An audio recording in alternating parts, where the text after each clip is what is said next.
Nais niyo bang kumuha ng TIN ID nang hindi niyo na kailangan pumunta o pumila pa sa BIR?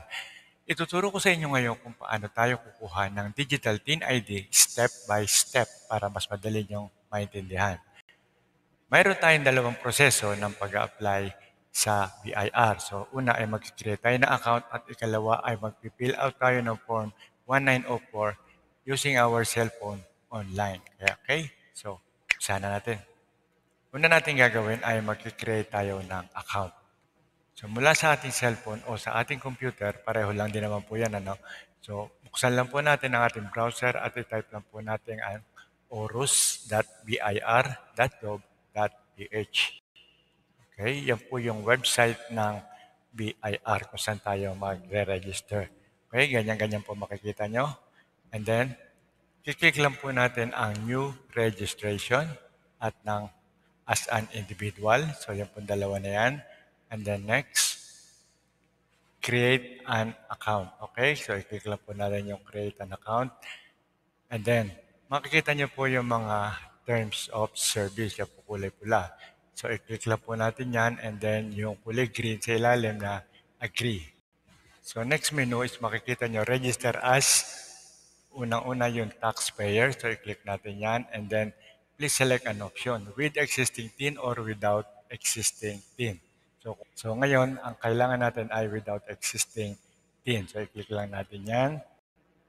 And then yung user type transaction. Okay? So diyan po lumalabas yung mga foreign nationals kung meron kayong business o mga proprietorship. Okay? So hindi po natin kailangan yan. Ang kailangan lang po natin ay yung Get TIN for Filipino Citizen, EO98. Yan lang po i-click natin and then click OK.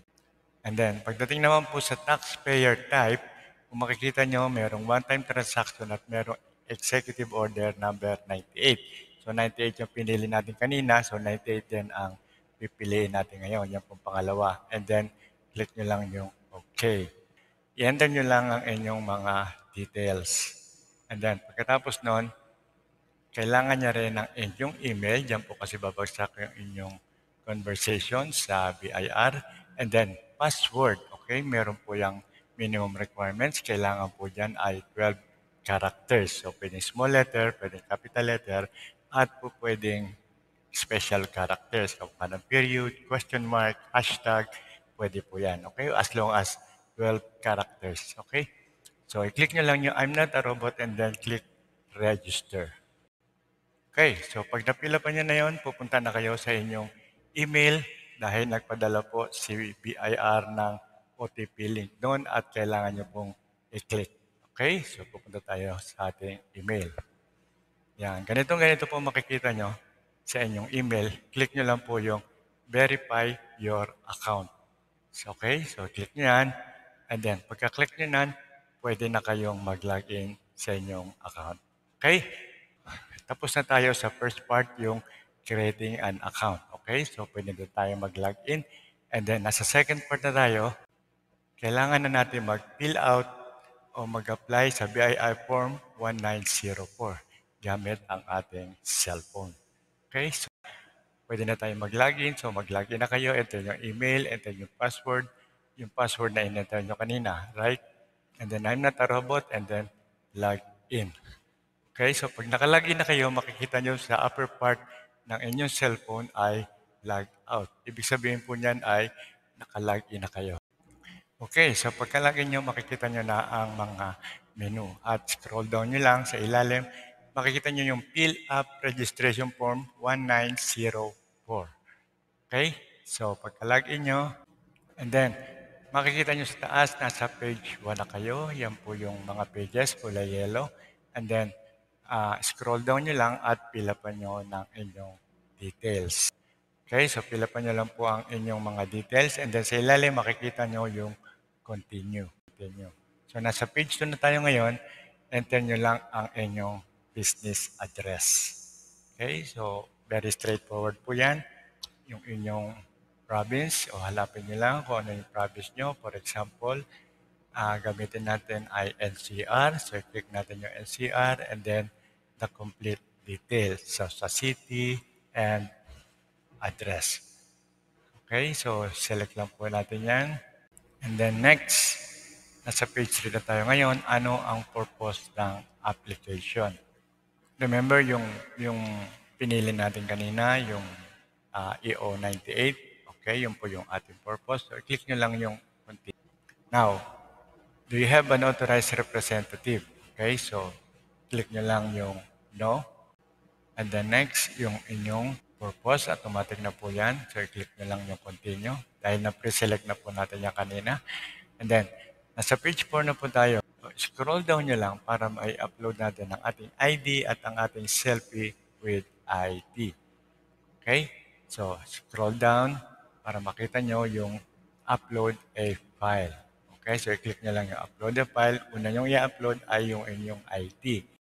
Okay? So, i-click nyo lang yung upload a file. Una nyo i-upload ay yung inyong ID. So, prefer nila ay yung inyong PhilSys ID. Kung wala, pwede naman kahit ano. Okay? Basta government issued ID. Okay? So, next, click nyo lang yung okay. And then next, makikita nyo yung upload file. Pangalawa, yan po yung selfie na hawak-hawak nyo yung ID na in-upload nyo kanina. Okay? So, click nyo lang uli yung upload file. And then choose an action kung ano yung picture na ipapadala nyo o i-upload nyo galing sa inyong cellphone. Click nyo lang yung okay pagka na-i-upload nyo na. And then, kaya kung mapapansin nyo, meron ng laman pareho yung in-upload natin. At scroll down nyo lang ulit para makita nyo yung continue. And then, makikita nyo na ang inyong details. So, check nyo lang, double check nyo lang kung tama po lahat. And then, scroll down nyo ulit, makikita nyo naman yung mga red na letters na yan. So, i-click nyo lang lahat ng box dahil yan po yung mga terms and conditions. At sa ilalim, makikita nyo yung submit application. Ito na po yung sasubmit natin yung form na pinila pa natin. Okay, so click lang natin yan. And then, saving form, this may take a while. So, sinasave na po niya lahat ng information na ipinasok nyo. Okay? So, remember, nag-fill up tayo ng form 1904. Ayan, your application for registration.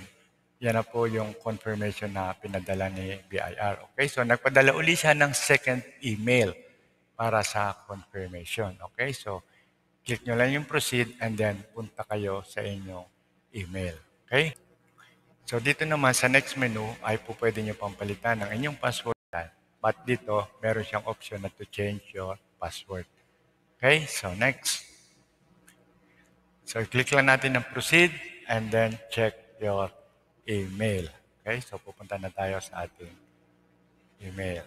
Okay, so ayan, makikita nyo na ang inyong payment history, pending payments, and lahat ng details na tungkol sa BIR. Since na bago pa lang tayo nag-apply, wala pa po lahat yan. Okay, so ID pa lang ang purpose natin ngayon.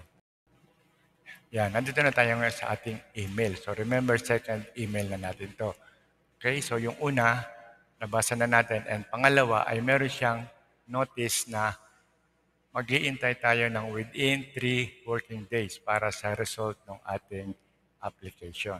Okay, so 3 days, bisan mas maaga, 1 day, 2 days. So tingnan nyo lang ang inyong email para ma-click na agad yung link at mabigyan na kayo ng inyong team.